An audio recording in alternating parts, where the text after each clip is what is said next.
में एक मरतबा। और हमको ये पूरी कोशिश करनी चाहिए कि हमारा पोलिंग परसेंटेज बढ़े। 40% पोलिंग परसेंटेज जो असम्बली के इंतखाबात में आया है 40-45 के करीब, वो नाकाफी है, नाकाबिल कबूल है। तो इसलिए मेरी तमाम अहलियाने और राय दहिंदगाने याकुतपुरा से ये गुजारिश है, बल्कि हैदराबाद पार्लिमानी हल्के के तमाम राय दहिंदगान से मेरी गुजारिश है कि आप अपने वोट का इस्तेमाल करके मुल्क की जमहूरियत को मजबूत करिए। और मजलिस इत्तेहादुल मुस्लिमीन ने मुझे चौथी मरतबा हैदराबाद के पार्लिमानी हल्के से अपना उम्मीदवार बनाया है। ये मेरी खुशकिस्मती है कि मुझे चौथी मरतबा ये मौका मिला इस अदीम शहर की आवाम की खिदमत करने का। मेरे अजीज दोस्तों और बुजुर्गों, मजलिस इत्तेहादुल मुस्लिमीन ने 26 साल की जद्दोजहद के बाद हैदराबाद की पार्लिमानी सीट पर कामयाबी हासिल की। ये ऐसा नहीं था कि एक इलेक्शन हार कर मजलिस ने कामयाबी हासिल कर ली, बल्कि 26 साल हमारे बुजुर्गों को इस हैदराबाद की पार्लियामेंट की सीट पर कामयाबी हासिल करने के लिए कोशिश करनी पड़ी। मरहूम फख्र मिल्लत अलैहि रहमा हैदराबाद का पार्लियामेंट का इलेक्शन लड़े, सालार लड़े, मजलिस के मुख्तलिफ उस वक्त के जिम्मेदारान लड़े, और आखिरकार 1984 में अल्लाह सुब्हानहू तआला ने हमारे बुजुर्गों की मेहनत, जुस्तजू और काविशों को कबूल किया और मजलिस इत्तेहादुल मुस्लिमीन का रुकने पार्लिमान मुंतखब हुआ। आज आप देखते हैं कि हिंदुस्तान की पार्लियामेंट में कितने मुस्लिम एमपीज हैं, तो आपको हैरत होगी जानकर कि इस मुल्क में 14% आबादी मुस्लिम अक़लियतों की है और भारत की पार्लियामेंट में सिर्फ 4.5 या 5% के करीब अरकान पार्लियामान कामयाब होकर आते हैं, और वो भी उन पार्लिमानी हल्कों से उनको कामयाबी मिलती जहां पर दलित और मुस्लिम अक़लियत वोटर लिस्ट में करीब 30 से 35% होते हैं। तो इसलिए बहुत जरूरी है कि हम सब मिलकर अपने एक एक वोट का इस्तेमाल करें। और ये बात आपके दिलों में बिठा लीजिए कि अगर आप ये समझ रहे हैं कि नहीं मजलिस का उम्मीदवार ही जीत जाएगा, मुझे वोट डालने से क्या मतलब है। मेरे अजीज दोस्तों और बुजुर्गों, वोट एक अमानत है और इस अमानत को आपको इस्तेमाल करना है। और खास तौर से जब हमारे वतन अजीज में आप देख रहे हैं कि किस तरीके से फिरका परस्ती को फरोग दिया जा रहा है, किस तरीके से खास तौर से अक़लियतों को, मुसलमानों को टारगेट किया जा रहा है, कभी उनके कपड़ों के नाम पर, कभी उनके गोश्त के, हलाल गोश्त के नाम पर, कभी अज़ा के नाम पर, कभी हिजाब के नाम पर, हर तरीके से परेशान करने की कोशिशें फिरका परस्त और फिस्ताई ताकतें कर रही हैं। आप ये भी देखते हैं कि किस तरीके से 10 साल में जो नरेंद्र मोदी की हुकूमत को मिले, उन्होंने किस तरीके से कानून को बनाया, ट्रिपल तलाक का कानून बनाया, यह कहकर कि मुस्लिम खवातीन को इससे फायदा होगा। बल्कि मैंने उस वक्त भी कहा और आज भी कह रहा हूं, ट्रिपल तलाक का कानून मुस्लिम खवातीन के लिए एक मुसीबत का बाइस बन चुका है। फिर आप देखते हैं कि शहरियत का कानून, सिटीजन अमेंडमेंट एक्ट बनाया गया। उसका मकसद एक ही है कि जिस दिन CAA कानून को NPR NRC से जोड़ दिया जाएगा, उस वक्त हजारों नहीं लाखों की तादाद में इस मुल्क में मुस्लिम अक़लियतें, दलित और खास तौर से गरीब अवाम परेशान हो जाएगी। यह कानून पास हुआ पार्लियामेंट में, मजलिस इत्तेहादुल मुस्लिमीन ने उस कानून की कॉपी को फाड़ दिया और हमने मुखालिफत की और ये कहा ये कानून जो मोदी बनाने जा रहे हैं, ये हमारे आइन के खिलाफ है। हमारे आइन में राइट टू इक्वालिटी है, मसावात का एक बुनियादी हक हासिल है, वो उसकी खिलाफ वर्जी करता है। फिर आप देखते हैं कि 10 साल में अनलॉफुल एक्टिविटीज प्रिवेंशन एक्ट का कानून बनाया गया। पूरी दुनिया में दहशतगर्दी का सबसे बदतरीन कानून अगर कहीं पर है तो हमारे वतन अजीज में 120 दिन पुलिस या एनआईए अगर यूएपीए लगता है तो उसको डिटेंशन पीरियड 120 दिन का रहता है। उससे बदतरीन कानून जो नया सीआरपीसी आईपीसी बनाया गया उसमें कहा गया कि अगर पुलिस 120 दिन का डिटेंशन लेती है तो बेल नहीं मिल सकती आपको, माने 15 दिन फिर 15 दिन 120 दिन ऐसे ही निकाल लेंगे। इस तरह का कानून बनाया गया। और यूएपीए के कानून में सबसे ज्यादा अगर आज मुल्क की जेलों में कोई है तो मुसलमान, दलित और वो तमाम दानिश्वर लोग जिनके पास सोचने और समझने की कैपेसिटी है, वो जेलों में सड़ रहे हैं। अब नरेंद्र मोदी ये कह रहे हैं कि अगर मुझे दोबारा इख्तियार मिलेगा तो मैं यकसा सिविल कोड को नाफिज करूंगा। यकसा सिविल कोड को सही छोटे से तरीके से आपको समझाने के लिए काफी होगा कि उत्तराखंड एक रियासत है जहां पर बीजेपी की हुकूमत है, वहां पर यकसा सिविल कोड का कानून बना दिया गया और उस कानून में यह कहा गया कि अगर मुसलमानों को शादी करना है तो वो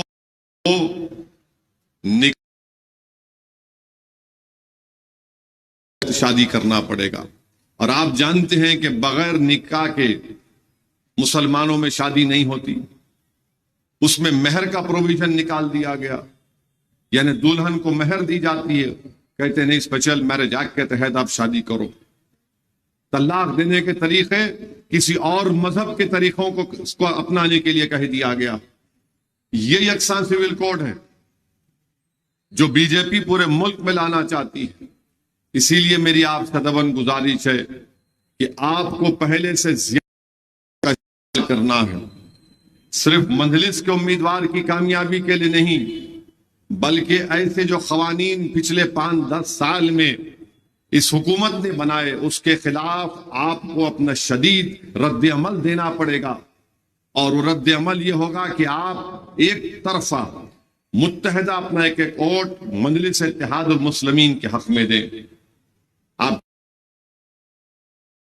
मोदी की हुकूमत बनेगी, मेरी बात लिख कर रख लीजिए, ये शख्स हमारे आईन में तब्दीली लेकर आएगा और नया आईन अगर लिखा जाएगा तो इनमें तमाम हमारे मौजूदा आईन में, हिंदुस्तान के आईन में साफ तौर पर लिखा गया कि इस मुल्क का कोई मजहब नहीं है। इस मुल्क में कोई किसी भी मजहब पर चले, बल्कि अगर कोई खुदा को नहीं भी मानता तो मुल्क का आईन कहता है कि हम उसकी इज्जत और एहतराम करेंगे, उसको हुकूक मिलेंगे।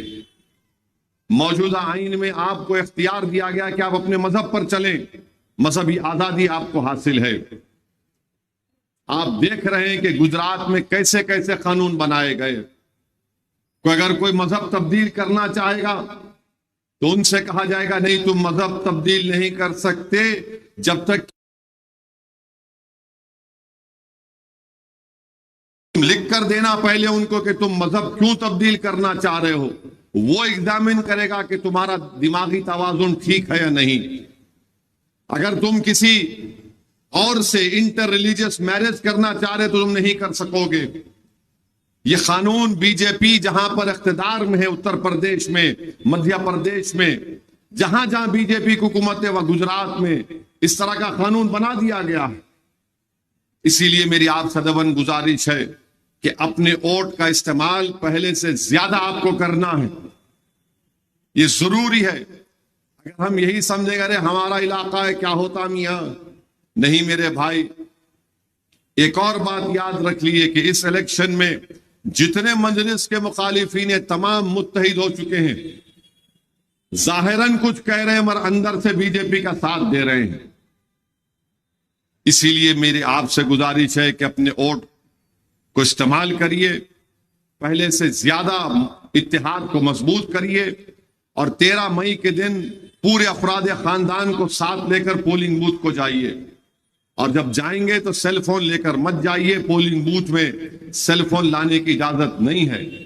अक्सर हम ये देखे हैं कि पूरे जा रहे सिर्फ वोट डालने के लिए, वहां पर जो ऑफिसर होता है, प्रिसाइडिंग ऑफिसर, बोलता है कि सेल फोन आप बाहर रख के आइए। बाहर कहां रखेंगे आप? अब चिढ़ के चले जाते हो, मैं डालता वोट।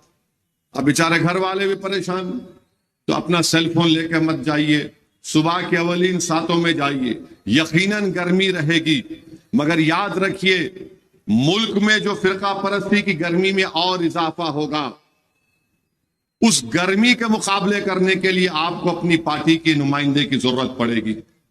हिंदुस्तान की पार्लियामेंट में मैं यहां पर खड़े होकर खुद से अपनी मुंह से अपनी तारीफ नहीं करना चाह रहा हूं, ना मैं एहसान जताना चाह रहा हूं, बल्कि मैं ये कह रहा हूं कि मैं खुशकिस्मत हूं कि अल्लाह ने मुझे बोलने का मौका दिया। वहां पर अल्लाह सुब्हाना व तआला ने मुझे उस वक्त बेबाकी के मजारे करने की तौफीक दी अल्लाह ने। आप देखते हैं कि पार्लियामेंट में कौन बोलता है, सब खामोश तमाशाई बने बैठे रहते हैं। जब इनसे कहा जाता है तुम क्यों नहीं बोल रहे, तो बोलते हमारी पार्टी इजाजत नहीं देती। अरे बोलो, तो बोलते नहीं भाई, अगर हम बोलेंगे तो हमारे क्षेत्र में, यानी उनके अगर हल्के में चले जाएंगे तो जरा मुश्किलात हमको पेश आएंगी। और पूरे के पूरे मिलकर बैठते कि देखते कि असदुद्दीन ओवैसी और इम्तियाज जलील क्या बोलेंगे। मेरे अजीज दोस्तों और बुजुर्गों, हालिया आखिरी पार्लियामेंट का सेशन फरवरी में हुआ। नरेंद्र मोदी ने 22 जनवरी का एक तारीखी दिन के नाम पर एक बहस शुरू करवा दी। वो मेरी तकरीर यूट्यूब पर है, पार्लियामेंट के वेबसाइट पर आप देख सकते हैं। उस तकरीर में अगर किसी ने यह बताया कि पार्लियामेंट ने एक करारदाद मंजूर की थी 16 दिसंबर 1992 को, जिसमें मजम्मत की गई थी बाबरी मस्जिद की शहादत की, जिसमें उस रेजोल्यूशन में आरएसएस, विश्व हिंदू परिषद, बजरंग दल के इस क्रिमिनल हरकत की मजम्मत की गई थी, उनका नाम लिखकर। मैंने पूछा ये क्या मतलब है, अगर एक हम रेजोल्यूशन पास कर चुके हैं और आप दूसरा रेजोल्यूशन ला रहे हैं। मैंने याद दिलाया पूरे बीजेपी वालों को, तो सन्नाटा तारी हो गया। उस रेजोल्यूशन की कॉपी सामने रखा। उसके बाद मैंने पूछा कि 22 मैंने कहा कि 22 जनवरी इसलिए हुआ क्योंकि 6 दिसंबर 1948 या 49 में जीबी पंत मुख्यमंत्री थे, वजीर आला थे उत्तर प्रदेश के। अगर वो बाबरी मस्जिद में कब्जा रोकते तो 6 दिसंबर या 22 जनवरी नहीं होता। अगर बगैर मुसलमानों को बोले ताले नहीं खोले जाते तो 22 जनवरी नहीं होता। अगर सुप्रीम कोर्ट को बोलकर धोखा देकर 6 दिसंबर तुमने वो हरकत की तो 22 जनवरी नहीं होता। तो हमारे चेयर पर अग्रवाल साहब चेयरमैन थे, उन्होंने कहा कि नहीं नहीं, मंदिर तोड़कर मस्जिद बनाई गई। मैंने कहा नहीं सर, ये सुप्रीम कोर्ट का जजमेंट ये कह रहा है कि वहां पर किसी चीज को तोड़कर मस्जिद नहीं बनाई गई। और एएसआई की रिपोर्ट को सुप्रीम कोर्ट ने कबूल नहीं किया। सुप्रीम कोर्ट ने अपने फैसले में, जो मैं समझता हूं गलत फैसला था, कि उन्होंने आस्था की बुनियाद पर दिया। उसके बाद मैंने पार्लियामेंट में खड़े होकर, होम मिनिस्टर अमित शाह बैठे हुए, बीजेपी के 300 एमपी बैठे हुए, मैंने उठकर कहा कि ये जो मसला है बाबरी मस्जिद का, इंसाफ का मसला है। और हमारा यह मानना यह है कि जिस जगह पर मस्जिद बन जाती वो तहत सुरा तक मस्जिद रहती है। तो इसलिए मैंने खड़े होकर कहा कि बाबरी मस्जिद जिंदाबाद, बाबरी मस्जिद जिंदाबाद। जितने लोग थे वो परेशान हो गए कि एक दीवाना है, क्या कह रहा है। पूरे मुल्क में एक चर्चा हो रहा है, यहां पर खड़े होकर कह रहा है। तो कई बड़े बड़े एमपी मुझसे आकर कहे कि असदुद्दीन ओवैसी, तुम्हारी बहादुरी को हम सलाम करते हैं या फिर हम तुम्हारे पागलपन को सलाम करें। मैंने कहा बहादुरी और पागलपन का मसला नहीं है, मसला यह है कि मुझे धोखा दिया गया, मुझे धोखा देकर यह काम किया गया। बल्कि दिल्ली में एक मस्जिद है, सुनेरी बाग की मस्जिद, उसको तोड़ने की कोशिश करे, सुप्रीम कोर्ट हाई कोर्ट गए, स्टे मिल गया क्योंकि दर्जे वक्त थी। मगर जब कभी भी वजीर आजम की गाड़ी जाती है, कॉन्वॉय जाता है, उस वक्त की नमाज उस मस्जिद में नहीं अदा की जाती। ये दिल्ली में हो रहा है, दिल्ली में हो रहा है। ये कोविड के दौरान में मेरे घर के सामने जो एमपी का घर है, मैं 84 से देख रहा हूं, एक छोटी खबर थी वहां पर, कोविड के दौरान में खबर को मिटा दिए। आप बताइए, आपको अंदाजा नहीं है क्या हो रहा है। हम तहज्जुद की नमाजें पढ़ते थे यहां पर रमजान में, वीडियोज आते कि रोड पर जाकर तहज्जुद की नमाज अदा की जा रही है। आपको मालूम, उत्तर प्रदेश में ईद की एक मस्जिद में 4-4 नमाजें होती हैं। रोड पे मत पढ़ो, रोड पे मत पढ़ो, रोड पे मत पढ़ो। या तहज्जुद की नमाज आप रोड पे पढ़ते हैं, और वहां पर यह कहा जा रहा है कि बड़े बड़े उलमा इकराम का बयान आता, क्योंकि हुकूमत इजाजत नहीं देती उसकी। आपने देखा नहीं वीडियो के पुलिस वाला लात मारा एक शख्स को जो रुकू में था।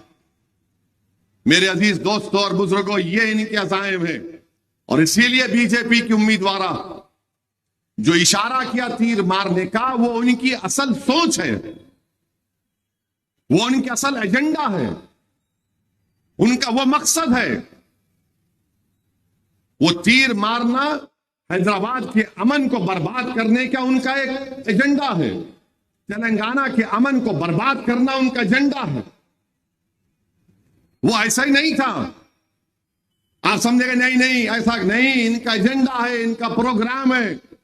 और 2025 में आरएसएस के क़याम के 100 साल मुकम्मल होंगे। आरएसएस के क़याम के 100 साल मुकम्मल होंगे। 100 साल से लोग ये काम कर रहे हैं। हिंदुत्व की आइडियोलॉजी सावरकर की पढ़ो आप, क्या कहता है सावरकर, किताब में लिखा हुआ है पुण्य भूमि, क्या क्या उसमें लिखा हुआ है। गोलवालकर की किताब पढ़ो आप, we are nationhood defined. Pandit Deendayal Upadhyay की किताब पढ़ो, इंटेग्रल ह्यूमैनिज्म, क्या क्या चीजें लिखी गई उसमें। इसीलिए मेरी आपसे गुजारिश है कि इस इलेक्शन की अहमियत कुछ और है, इस इलेक्शन की खुसूसियत कुछ और है, और आपको और हमको हैदराबाद से एक बेहतरीन पैगाम देना है, शानदार और ताकतवर पैगाम देना है, जुर्रत के मजाहरे करना है हमको वोट डालने के लिए। काहली को छोड़िए, छोड़िए काहली के लिए, सुबह सुबह निकल कर वोट डालिए, लेके जाइए पूरे अपने अपने अफराद खानदान को। और क्या आप इसके बावजूद भी अगर आप बेदार नहीं हो कि देश का वजीर आजम, मुल्क का वजीर आजम कह रहा है कि मुसलमान घुसपैठी है। घुसपैठी का मतलब मालूम आपको? घुसपैठी का मतलब यह है कि हम लोग कोई पड़ोसी मुल्क से घुसकर आ गए इलीगल, गैर कानूनी तरीके से। अरे भाई, कहां क्या घुसपैठी है? 17 करोड़ की आबादी इस देश में मुस्लिम अकलियत की, और वजीर आजम कहता है हम घुसपैठी हैं।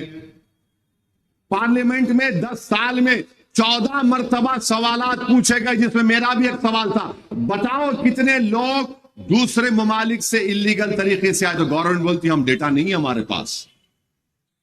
तो 14 मरतबा सवालात पूछे गए 10 साल में, हुकूमत बोलती हमारे पास डेटा नहीं है, मगर मोदी बोलते घुसपैठी हैं ये लोग।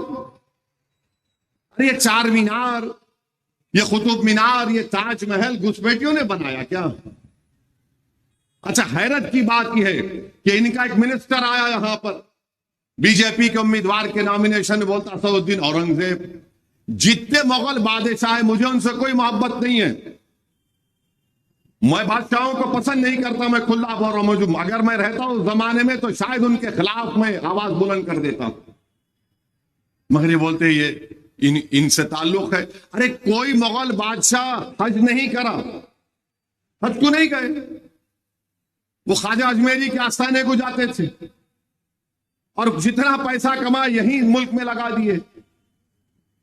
500 साल 800 साल हो गए, मगर हमारे को लिख जाके जोड़ देते हैं उनसे। औरंगजेब से मिला दिए, बाबर की औलाद। अच्छा, तुम किसकी औलाद है बताओ? आप कहां से आए बताओ? बार बार ये कहकर बदनाम करना, रुसवा करना और दूसरे दर्जे का शहरी बनाना मुस्लिम अकलियत को इनका मकसद है। और अगर आइन तब्दील होगा तो इसमें दलितों का नुकसान होगा, रिजर्वेशन खत्म हो जाएगा दलितों का, बैकवर्ड क्लासेस का, क्योंकि आरएसएस का एजेंडा वही है। आरएसएस रिजर्वेशन को मानती नहीं है, वो चाहते नहीं है रिजर्वेशन को। तिरंगे को कब कबूल करे?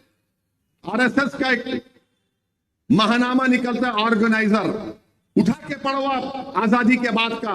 ऑर्गेनाइजर लिखा कि हम इस झंडे को नहीं मानते, इसमें 3 रंग है, ये 3 रंग अशुभ होते हैं। ये लोग बोले, वो लोग लिखा हुआ उसको उनके ऑर्गेनाइजर की महानामे। तो मेरे अजीज दोस्तों और बुजुर्गों, याद रखिए, वजीर आजम दहशत घुसपैठी हमको कह रहा है। अब फिर ये भी बोल दिए वजीर आजम कि हम जो है, हमारी बहनें मुसलमान जो है बच्चे ज्यादा पैदा करते। ये भी झूठ है। गवर्नमेंट का डेटा बोल रहा है कि जो खवातीन का फर्टिलिटी रेट है, जिसको अंग्रेजी में बोलते हैं TFR, टोटल फर्टिलिटी रेट, गिरा है मुस्लिम खवातीन का। फिर प्रधानमंत्री बोल रहे हैं कि मंगल सूत्र हिंदू औरतों का छीन कर मुसलमानों को दिया जाएगा। अरे इस मुल्क में सबसे गरीब अगर कोई है तो मुसलमान है, दलितों से भी कम है हम, गुर्बत में हमारा नंबर कम है। सबसे ज्यादा बच्चे अगर किसी के स्कूल से ड्रॉप आउट हैं तो मुसलमानों के हैं। ये नरेंद्र मोदी को मालूम, मगर नरेंद्र मोदी बोल रहे हैं कि मंगलसूत्र छीन के। अरे कौन सा हमको आपने दिया है, बताइए क्या किया तुमने? मैं बनारस गया था, जहां से वजीर आजम मोदी की पार्लिमानी हल्का है, वहां पर जलसा करके आया। वहां बुनकरों से मिला जिनको अंसारी कहते हैं। उनसे पूछा, बताओ आपके हैंडलूम है, पावरलूम है, क्या मसला है? बोले साहब आधे तो हमारे बंबई चले गए, बिजली की कीमतें बढ़ती रहती हैं, और बनारस में जो साड़ी बनती है, बनारस की साड़ी यही लोग बनाते हैं, मगर इनका कोई सेट नहीं है, खाली मुलाजिम और मजदूरी करते हैं। वो बुनकरों का अगर कोई इंतकाल हो जाता है तो लाइट का मीटर का नाम चेंज नहीं करती बीजेपी, वहां पे लाइट का मीटर का नाम नहीं चेंज करती। और यहां पर आपका मामला अलग है, दाले बिस्मिल्लाह शुरू हो गए। है ये हकीकत है, मैं कोई सच्चाई को बयान कर रहा हूं। मर गए तो लाइट का मीटर का नाम तब्दील नहीं होता बेटे के नाम पर। इसलिए मैं आपसे अदबन गुजारिश कर रहा हूं कि मेरी इन बातों पर गौर करिए, खुलकर अपने वोट का इस्तेमाल करिए और एक ताकतवर पैगाम दीजिए। इंशाअल्लाह अल्लाह जरूर कामयाब करेगा, मगर जब हमारी कामयाबी ऐसे होगी कि इनके परेशान हो जाना ये लोग कि क्या हुआ हैदराबाद में आज। इसीलिए मेरी आपसे गुजारिश है कि मंजलिस जो पहले से कह रही हमेशा पूरा हो रहा है। मैं बार बार कह रहा था, 2014 से कह रहा था, ये अंधेरी रात लंबी रहने वाली है। तो हमारे मुखालिफिन बोले नु जज्बाती बात कर रहे वोट लेने के लिए। मैं कह रहा था कानून बनाएंगे, मगर सब बोलते ये डराने के लिए वोट ले रहे। अखबारात में एडिटोरियल लिख दिए, इदारे लिख दिए, ओवैसी असदुद्दीन ओवैसी ऐसा कर रहे। फिर मेरे पे इल्जाम कि भाई आप मुल्क में जाकर लड़ते। कहां लड़ा मैं? 3 सीट लड़ा पिछले 2019 में। अब लड़ रहे हैं, अलायंस करके लड़ रहे हैं। अपना दल एक पार्टी है, बैकवर्ड क्लास के कुर्मियों की एक बहुत बड़ी लीडर है, वहां की MLA है। उनका नाम हमारी बहन पल्लवी पटेल है। उनके वालिद सोनेलाल पटेल बड़ी मेहनत की उनकी समाज के लिए, उनके साथ हम अलायंस किए। आज आपको तकलीफ हो जाती है। तो इस मुल्क में, हमारे वतन अजीज में 2 तरीके से मुस्लिम नुमाइंदगी को, मुस्लिम अकलियत नुमाइंदगी को खत्म किया जा रहा है। या तो स्लो पॉइजन देकर जिस्मानी मौत, या दूसरा स्लो पॉइजन यह है कि आपकी नुमाइंदगी को ऐवान असेंबली और पार्लियामेंट में खत्म करके रख दिया जाए। तो दोनों तरीके से स्लो पॉइजन दिया जा रहा है। तो मेरी आपसे गुजारिश है कि इन लोगों के चेहरों को पहचानिए, जो आज हमारे अतराफ में, हमारे महल्ले जात में ऐसे लोग हैं जो जाहिरन हमारे साथ हैं, जबानी हमारे साथ हैं, मगर उनका दिल वो बेच चुके हैं, अपना जमीर बेच चुके हैं जालिमों के पास। बताओ, जब आज तुम हमारी सफों में आकर काम कर रहे हो, भटकाने की कोशिश करो, तुम क्या घुसपैठी हो?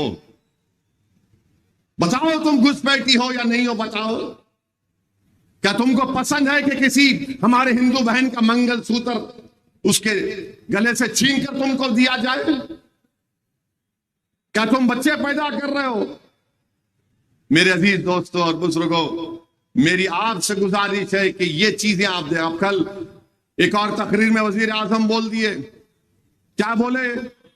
कि खास उल खास वोट बैंक है, उनके लिए काम कर रहे।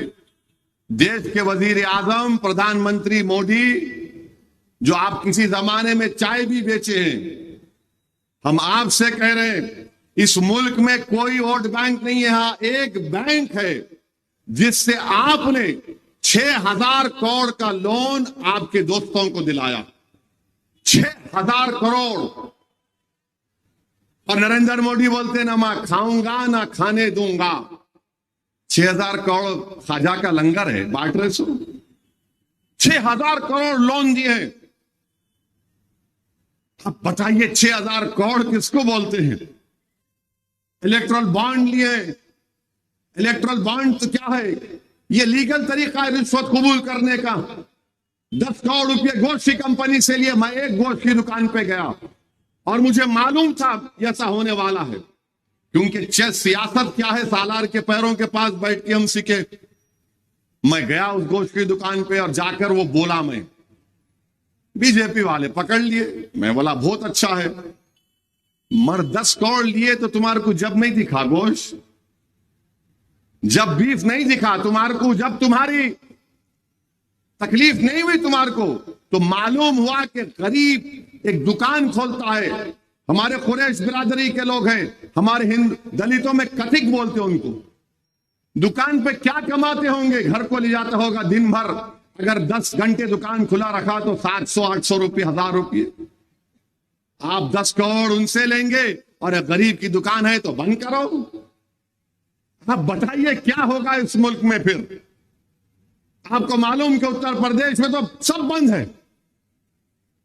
उत्तर प्रदेश में टुंडे कबाब बड़े मशहूर थे, खत्म हो गया मामला। मिलते मर वो नहीं मिलता जिसके लिए मशहूर थे। ट्रेन में आप जाओ, ट्रेन में दिल्ली से आप कहीं पर जाओ, रात में, दिन में, रात में टिफिन खोलो आप, टिफिन में कोई गोश्त नहीं खाता। डर है उनको, मॉब लिंचिंग हो जाएंगी उनको। मेरे भाई, यही तो मैं बता रहा हूं आपको। मेरी इन बातों को ज़हन नशीन करिए और मैं आपसे एक बात कहकर यहां से रुखसत हो जाऊंगा कि मेरे साथ आपको एक नारा लगाना पड़ेगा। लगाएंगे आप मेरे साथ एक नारा? ये जो घुसपैठी बोल रहे हैं मोदी, तो नारा लगाइए, सुनो मोदी। अरे जोर से बोलो भाई, नहीं खा के आए क्या? सुनो आरएसएस, सुनो भाजपा, हम भारत के मुसलमान हैं, हम घुसपैठी नहीं है। जोर से बोलो, हम घुसपैठी नहीं है, हम घुसपैठी नहीं है। हम अल्लाह की मर्जी से भारत में हैं, तुम्हारी खैरात से नहीं। जब तक जिंदा है सर ऊंचा रख करके रहेंगे, जब गुजर जाएंगे तो सीना तान कर इस जमीन में दफन हो जाएंगे। ये मालूम होना इन लोगों को मालूम होना कि क्या हो रहा है इस मुल्क में। और आखिर में आपको एक लतीफा जोक छोड़ के जा रहा हूं। हमारे बीजेपी वालों को अब बहुत दर्द होगा पेट में। अखबार में न्यूज की रिपोर्ट है, इम्तिहान में 4 बच्चे आंसर लिखना पड़ता ना एग्जाम में, तो 4 बच्चे क्या किए, आंसर नहीं लिखे, जय श्री राम लिख दिए। तो उनका एग्जामिनर 50% मार्क्स दे दिया उनको। तो अब उसमें मैं उसको चेंज कर दिया। वो 4 स्टूडेंट का नाम मेरे को मालूम हो गया कौन है। पहला स्टूडेंट नरेंद्र मोदी, दूसरा अमित शाह, तीसरा योगी, चौथा नड्डा। कुछ भी नहीं करे मगर वोट दो बोल रहे हैं। कुछ भी नहीं करे वोट तो, मगर ये सही है। ये स्टूडेंट का नाम एक जोक बना दिया मैं। मोदी जी दिल पे मत लीजिए, गुर्दे पे ले लीजिए। अरे आप देखो क्या होगा इस एग्जाम में। ये लिख दे रहे तो 50% मार्क्स दे रहे हैं। और हम हिजाब पहन के जा रहे, हमारी बेटी तो बोल रहे नहीं एग्जाम लिखने नहीं देंगे। तो मेरे अजीज दोस्तों और बुजुर्गों, 13 मई के दिन अपनी जुर्रत के मुजाहरे करिए और पूरी ताकत के साथ निकलकर हैदराबाद की पार्लिमानी हलके में तमाम उम्मीदवारों की जमानत जब्त करवाइए। और जो लोग बड़ी बड़ी बातें कर रहे हैं पतंग के बारे में, याद रखो पतंग पिलाने का तरीका हमारे को आता है, या तो खींच से काटते या ढील देके काटते। तीसरा तरीका भी एक है, अत्ते मारने का। अत्ते मार लिए तो हमारी पतंग भी आती, तुम भी साथ में आ जाते। देख के एहतियात से इलेक्शन लड़ो, हुदूद में लड़ो, मॉडल कोड ऑफ कंडक्ट के दायरे में रहकर लड़ो। अगर आप ये समझ रहे कि जो दिल में आए बोलेंगे, नहीं होगा। यहां पे ये हैदराबाद है, यहां पर हमने बीजेपी को रोका हमेशा, अल्हम्दुलिल्लाह बीजेपी को नाकाम किया हमने। और इस बार भी इंशाअल्लाह ताला हैदराबाद में पतंग और तेलंगाना में बीजेपी, हैदराबाद में पतंग और तेलंगाना में बीजेपी। अरे जोर से बोलो भाई, हैदराबाद में पतंग और तेलंगाना में बीजेपी खत्म। अब आएंगे मोदी, आके हमारा बोलेंगे भाइयों बहनों, मोदी जी आपके मुंह में जबान है तो हमारे मुंह में भी बहुत बड़ी जबान है। आपकी हर बात का जवाब देने की सलाहियत अल्हम्दुलिल्लाह अल्लाह ने हमको दी है। बहरहाल अब आपको जवाब देना है 13 तारीख के दिन। एक एक वोट का इस्तेमाल करिए, हमारी माँ और बहनों को लेकर जाइए। आज सही कहा वजाहत ने कि जब हम दौरा कर रहे थे सुबह में, हमारी एक पर्दापोश, हमारी एक खातून ने, हमारी बहन या बेटी ने कहा कि मैं आपको वोट इसलिए दे रही हूं कि आप मोदी को हटाना। उस एक जुमला काफी हमारे को पैगाम देने के लिए, एक जिसका जवाब, आपको वोट इसलिए दे रहे कि मोदी को हटाओ, आप हटाएंगे मोदी को इंशाअल्लाह। तो मेरे अजीज दोस्तों और बुजुर्गों, दुआ करिए कि अल्लाह सुब्हाना व तआला ना सिर्फ हैदराबाद से बल्कि औरंगाबाद से भी मजलिस इत्तेहादुल मुस्लिमीन के उम्मीदवार इम्तियाज जलील को दोबारा एमपी मुंतखब करे। और मुझे यकीन है कि इंशाअल्लाह ताला किशनगंज से अब की बार अख्तरुल ईमान वहां के नए एमपी मुंतखब होंगे। कल जो इत्तलात मिली है पोलिंग की, अल्हम्दुलिल्लाह मुझे यकीन है कि अल्लाह हमको कामयाब और कामरान करेगा। बहुत बहुत शुक्रिया। मुझे खिले